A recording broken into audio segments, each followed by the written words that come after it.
Obrigada, querido. Perdoe-me de não subir, porque mais um degrau e amanhã eu não vou ter quadril para a última palestra em Botafogo. Essa é a 15ª em 19 dias. Então, que bom estar com vocês, com essa energia maravilhosa, com tanta gente. Eu, muito equivocada, quando vim de Copacabana, pensei, eu não vou falar para encarnados a essa hora da manhã. Só vai ter desencarnado, eu já vim preparada para isso. Mas, para minha surpresa, vocês são mais endividados do que eu pensei. Porque eu pensei comigo, se o pessoal aparecer de manhã num sábado, é porque sabe dos seus compromissos. E hoje vamos falar rapidamente sobre esforço e benção. Porque quando André Luiz foi visto pelo Chico ao lado dele, o Chico não entendeu nada. Quem era aquele homem que o acompanhava? E Emmanuel explicou. Este é um amigo que eu trago para perto de você. Ele vai te acompanhar na sua psicografia por um tempo, para mais tarde, quem sabe, escrever através de você. Esse por um tempo durou 2 anos. Onde o Chico ia, lá estava aquele moço. E claro, o Chico não era diferente de nós. Ele queria saber o nome daquele moço. E o rapaz não falava nada. Até que um dia, quando ele disse, olha, eu tive permissão para escrever alguns livros através de você. E Chico perguntou, mas como é seu nome? Nesse momento, passava correndo um sobrinho do Chico, que tinha 5 anos. E o espírito apontou para o garoto e disse, como é o nome do seu sobrinho? E o Chico disse, André Luiz. Então, para você, eu serei André Luiz. E pronto, ficou André Luiz. E por quê? Porque a família ainda estava enganada. E pouco tempo antes, o Chico vivera o drama de ser acusado pela família de Humberto de Campos, que o levou à justiça. E levou à justiça não porque não acreditasse que era Humberto de Campos que escrevia através do Chico, mas porque queria o dinheiro dos livros. Isso foi há muito tempo atrás, mas é preciso lembrar que a família de Humberto de Campos queria o dinheiro que não estava com o Chico, que cada livro que o Chico psicografava, imediatamente ele entregava o direito em cartório para não receber um centavo a determinada instituição. E a família queria o dinheiro para ela. E claro que perderam, mas o que a imprensa fez na época foi uma loucura. Não, quem é esse homem horroroso, mulato, feio, desconhecido, lá de Pedro Leopoldo? E o Chico sofreu muito com a crise estabelecida pela família de Humberto de Campos. E claro, André Luiz não queria que ele passasse por isso novamente. Então usou, nos 13 livros que escreveu através do Chico, o pseudônimo de André Luiz. Hoje sabemos que era ele, o sanitarista e médico reconhecido, Carlos Chagas. Mas não podia naquela época dizer quem era, porque teria sido um escândalo muito grande. E a família ia em cima, com certeza, do Chico. E todo esforço estaria por terra. E ele escreve obras magníficas. A primeira em 1941. Todos nós aqui desencarnados na época. Todo mundo planejando o que ia fazer na Terra. Eu sou do final de 1957. Sei lá onde eu estava. Dizem os espíritos que eu já estava preocupada com abrir a boca e dizer alguma coisa que valesse a pena. Então, os espíritos uma vez me contaram que eu fiquei muito tempo desencarnada entre a minha última vida e essa. Porque a gente não planeja um trabalho ou uma grande prova sem ficar muito tempo desencarnado. para ter toda a consciência da necessidade da nossa vinda e do quanto nós podemos realmente nos modificar. A verdade é que todo esforço significa bênção, sim, mas também muita luta. E hoje a maioria dos espíritas ou não espíritas diz: nunca vivemos um tempo tão difícil. Mas toda geração acha que a sua é a mais sofredora. E claro, estamos vivendo dias complicados, porque é um tempo de aferição de valores. Quem somos nós de verdade? Quanto compromisso nós temos com as coisas que são positivas? Somos de fachada ou estamos mesmo nos transformando? E aí nos lembramos de Emmanuel, que afirmava: o único objetivo da alma que vem à Terra é fazer o bem. O único. E quando nós chegamos à Terra e crescemos, há tantos objetivos que nos atraem. E depois, quando as coisas não dão muito certo, nós vamos à casa espírita e dizemos: não fui bem orientado. E deveríamos dizer: não estudei o suficiente para ter discernimento e saber que determinadas coisas não são para esta encarnação. Porque somos o passado em forma de presente e estamos hoje, com certeza, construindo, mas também resgatando. Chega uma hora em que as provas surgem e por mais fé que tenhamos, por mais proteção espiritual, as coisas menos nobres acabam nos acontecendo. Então nós temos que fazer como o bom nadador, abaixar, deixar a onda passar e, enfim, sair do mar. Mas nós não estamos tendo essa paciência, essa coragem, essa luz que nunca morre, que é uma chama que nós não podemos apagar, porque veio conosco e nesta vida nós temos que fazer muito com essa chama.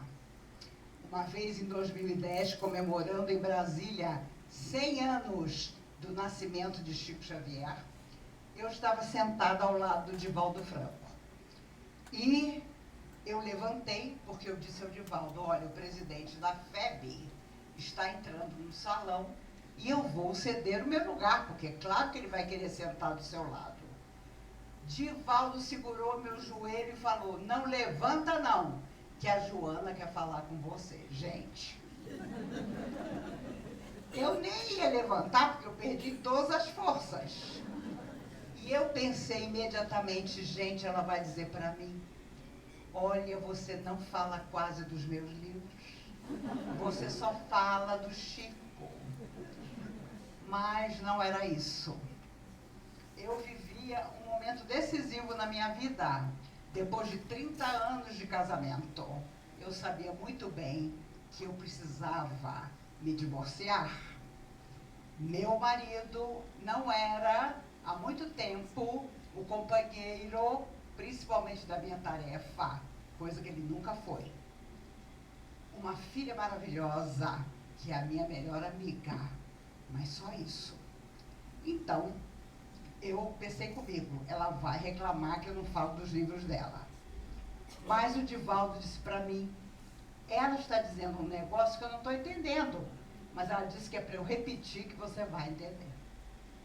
Aí eu falei: agora eu estou perdida. Ele então disse: ela está dizendo, diga a ela que com a mesma energia que ela em outras vidas decidiu a existência para o bem ou para o mal, chegou a hora dela tomar uma decisão. E ela sabe do que eu estou falando. E o Divaldo: você sabe do que ela está falando? Eu falei: sei, Divaldo, estou sabendo. Aí ele disse: olha, não entendi nada, mas ela disse que você sabe. E eu sabia mesmo. E foi muito interessante, porque dali eu fui para o divórcio. Há muitos anos eu e meu ex-marido não tínhamos mais convivência. Ele na suíte dele, eu na minha.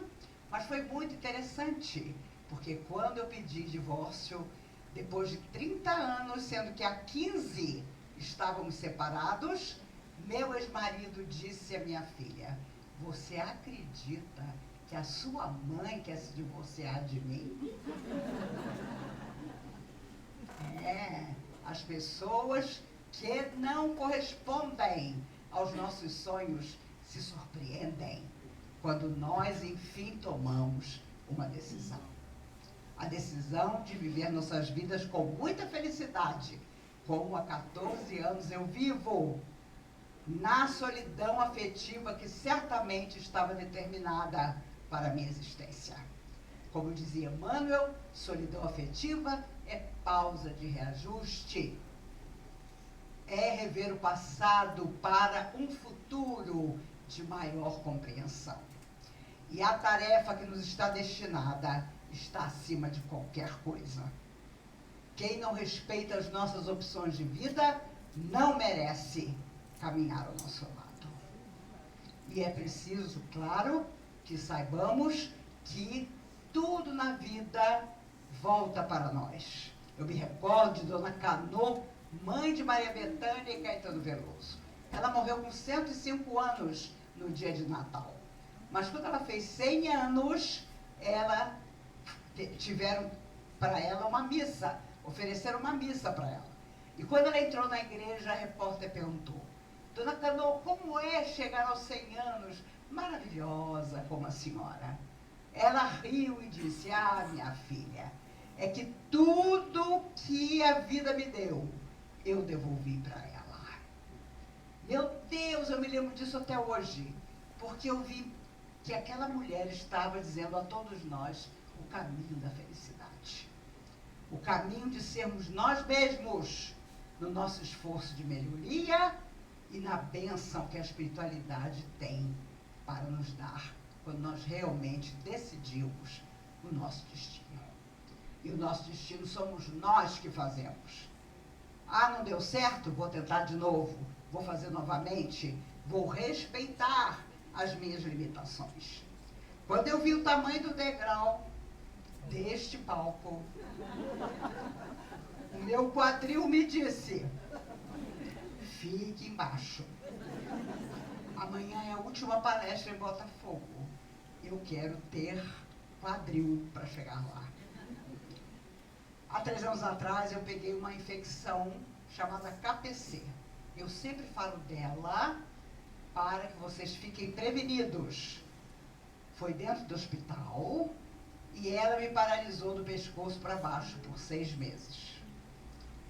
E aí eu fui para a cadeira de roda, eu usei fralda, eu fui morar com a minha filha e o meu genro, porque eu não conseguia me mexer. E o médico disse: minha filha, sua mãe não vai andar nunca mais. Sua mãe nunca mais vai fazer uma palestra. E a minha filha única, Mariana, disse: o senhor não conhece a minha mãe. Ela vai voltar. E aí foi fisioterapia, 3 vezes por dia, cuidador. As pessoas têm preconceito com o cuidador, mas a minha geração vai ter muito cuidador, porque minha filha e meu genro não aguentavam mais. Foi preciso ajuda e eu tive 3 cuidadoras maravilhosas. A vida nos encaminha para o melhor quando nós buscamos o melhor. Ernest Hemingway foi um escritor maravilhoso. Ele escreveu um livro clássico, O Velho e o Mar. A história de um homem que envelhecia, mas queria pela última vez capturar um peixe muito grande. E a história do velho e do mar é a história de todos nós. E é claro, ele ganhou o Nobel de Literatura, porque o livro tornou-se um clássico. Mas então veio o tormento. Será que eu vou escrever outro livro tão bom como O Velho e o Mar? E ele, que já se ligava à bebida, tornou-se um alcoólatra inveterado, porque ele não admitia não escrever um outro livro como O Velho e o Mar. Ele teve 4 esposas. Infelizmente, a última gostava de beber tanto quanto ele. E depois de várias internações, sem conseguir livrar-se da bebida, ele foi para uma fazenda da sua propriedade e uma manhã a esposa disse: eu vou até o mercado na cidade. Você quer ir comigo? E Hemingway disse: não, estou tranquilo. Vá, minha filha, compre tudo que eu te pedi. Quando ela saiu, ele era um caçador emérito. Ele pega uma das espingardas e atira sobre a própria cabeça, tirando a sua vida no desespero de não conseguir vencer a si mesmo. O Velho e o Mar é um clássico, mas Hemingway não admitiu a hipótese de não escrever outro clássico. E nós temos também que saber a hora de parar, a hora de colocar limites, não só para nós, mas para os outros, porque senão os outros nos atropelam. Ah, você tem que ser assim, você tem que fazer isso, tem que fazer aquilo, você não é mais a pessoa que eu conheci. Claro, você tinha 20 anos, agora você tem 80. Como é que você pode ser a mesma pessoa? Então nós precisamos viver com realidade, viver sabendo que os amigos espirituais nos protegem, mas que todo o resto é por nossa conta. Bette Davis foi uma atriz extraordinária de Hollywood. Ela era feia, coisa que Hollywood não admitia. Ela escolhia os próprios filmes, coisa que na década de 30 mulher nenhuma conseguia fazer. Ela teve 2 maridos, o primeiro horroroso, o segundo um amor. Uma pessoa que a acompanhou até a morte dele. E ela nunca mais se casou, porque ela guardava a lembrança daquele segundo esposo fantástico. Ela viveu grandes filmes, mas quem não assistiu A Malvada não viveu. É um filme da década de 40. O filme é extraordinário. Marilyn Monroe aparece com 18 anos. Mas o filme é todo Bette Davis. Ela tem uma frase que eu adoro. Ela dizia: eu sou boa no que faço. Tenho até inimigos para provar. Quando nós somos bons em alguma coisa, mesmo os amigos colocam aquela invejinha no nosso coração. E o Chico tinha pavor da inveja. Uma vez perguntaram para ele: você tem medo de alguma coisa, Chico? Tenho. Da inveja. Como, Chico? Vocês não têm ideia do que é inveja. Se vocês vissem as energias da inveja, vocês teriam medo também. E hoje as pessoas vão para as redes sociais querendo ser invejadas. Elas contam mentiras sobre a vida delas. Elas alugam uma casa que não é delas, um carro que não é delas, para serem invejadas. Então, esse é um tempo difícil, porque as pessoas se tornaram difíceis. Na passagem de 99 para 2000, Dr. Bezerra de Menezes, na comunhão, disse: a partir de agora, no início do novo milênio, todas as máscaras cairão. Todas. E eu me lembro tanto desse dia, porque muita gente ficou na dúvida: será? Hoje eu acho que o Dr. Bezerra foi até sutil, porque o que ele quis dizer é que muito próximo a nós, talvez as nossas próprias máscaras também caíssem. E para recompor a nossa personalidade, nós precisamos trabalhar. Trabalhar no amor e na luz, pedindo mesmo serviço. E nunca desprezar as pessoas que achamos que não são exatamente como nós. Uma vez, Chico, muito jovem, e José, seu irmão, tinha um amigo que estava muito doente. E Emmanuel disse: aqui perto de Pedro Leopoldo, a 1 hora daqui, há uma caverna onde vocês vão achar uma planta que vai curar o rapaz. E eles foram atrás. E juntos levaram o Lorde, o cachorro caramelo que o Chico tinha. E claro, no caminho, eram muito jovens ainda, começaram a fazer comentários sobre os outros. O que você acha de fulano, Chico? Ah, fulano é meio esquisito. E o José dizia, eu também acho. E Beltrano? Aí o próprio José dizia, Beltrano, não gosto de Beltrano, não. E foram pelo caminho, fazendo esses comentários. Emmanuel, claro, apareceu e disse, cuidado, às vezes das pessoas que desprezamos, vem a lição e até a ajuda. Eles ficaram calados, envergonhados, chegaram até a caverna. Chico com uma vela acesa na mão. Claro que lá dentro tinha vento, a vela se apagou, os dois se apavoraram e José disse, Chico, pelo amor de Deus, chama seu protetor, porque nós estamos aqui sem saber como sair. Eles acharam a planta, mas não sabiam como sair. E aí, Emmanuel aparece e diz, soltem o Lorde. De vocês três, o cachorro é que sabe sair daqui. E em questão de minutos, o Lorde apontou a saída. O Chico contava essa história, porque ele dizia, meu Deus, justamente do cachorro, que era o irracional, veio a solução para o nosso destino. Ninguém sabia que nós estávamos naquela caverna a 1 hora da cidade. Ah, meus amigos, a vida nos ensina sempre. Basta ter olhos de ver e ouvidos de ouvir. Tenhamos essa tranquilidade de estudar tudo que puder nos tornar melhores, de amar a todas as pessoas que quiserem ser amadas.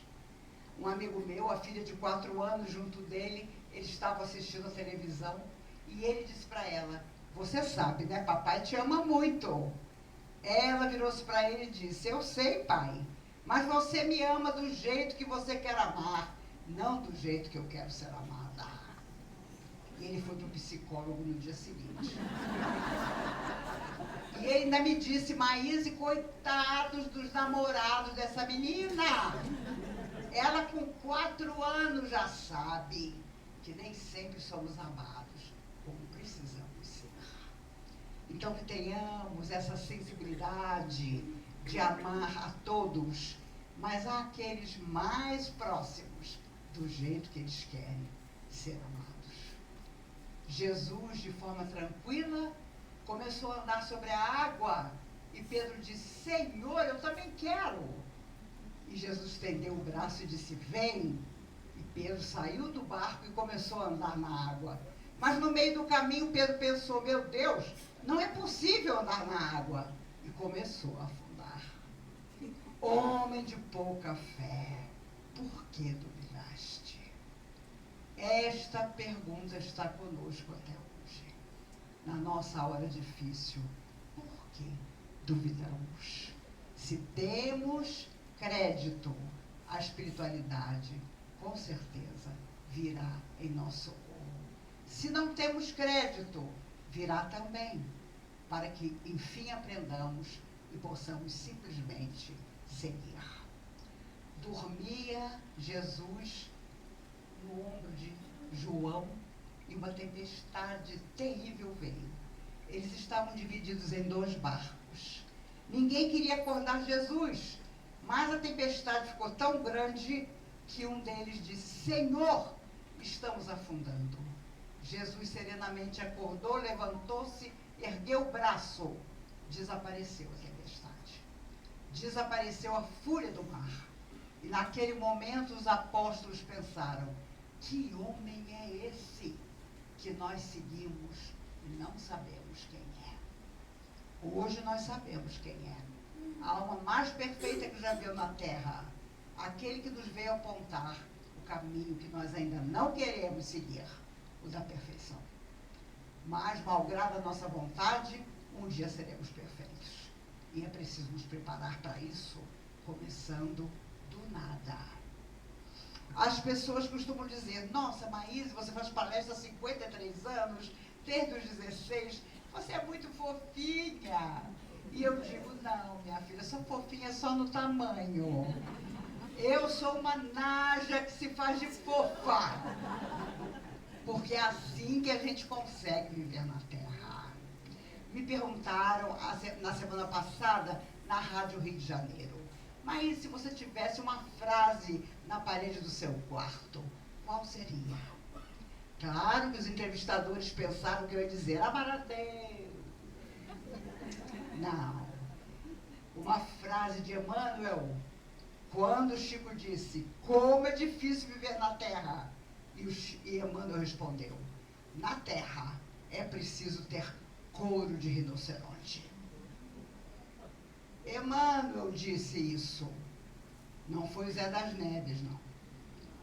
É preciso ter couro de rinoceronte. E, claro, um coração que ame. E eu desejo a todos nós que amemos simplesmente. O resultado virá. Onde quer que estejamos. Tem outra frase do Emmanuel que eu adoro. O bem que fizeres em algum lugar será o teu advogado em toda parte. Não importa o que a vida nos traga, importa o que nós vamos fazer daquilo que aconteça em nossa vida. E eu tenho certeza que da próxima vez que nos encontrarmos, tanto eu como vocês, estaremos ainda melhores. Eu não virei ao Rio em 2026. O ano já está repleto de outras viagens para outros lugares. E as pessoas reclamam que todo ano eu venho ao Rio. Então, em 2026 eu não venho. Mas em 2027 eu venho. Vou ficar um mês. E alguém me sugeriu que a gente se encontre no campo do Vasco da Gama. Porque aí eu estou tentando o Flamengo também. Porque aí 1 quilo de alimento a gente leva e vamos parar essa cidade para falar de Jesus, para falar da reencarnação, para falar das vidas que nós já tivemos e que ainda vamos ter. E eu desejo, eu sou carioca do Meier, da rua Dias da Cruz. E eu desejo que vocês continuem cariocas como eu em toda parte. Eu estava na porta do hotel, em Copacabana, passou um rapaz vendendo suco. E ele disse para mim, senhora, uma garrafinha de suco de uva por R$25. Eu falei, ô meu filho, eu sou carioca do Meier. Ele na mesma hora disse, lhe faço por 8. Que nós continuemos alegres, esperançosos, daquele jeito carioca. A pessoa te encontra, conversa com você e diz, aparece lá em casa. E não te dá o endereço.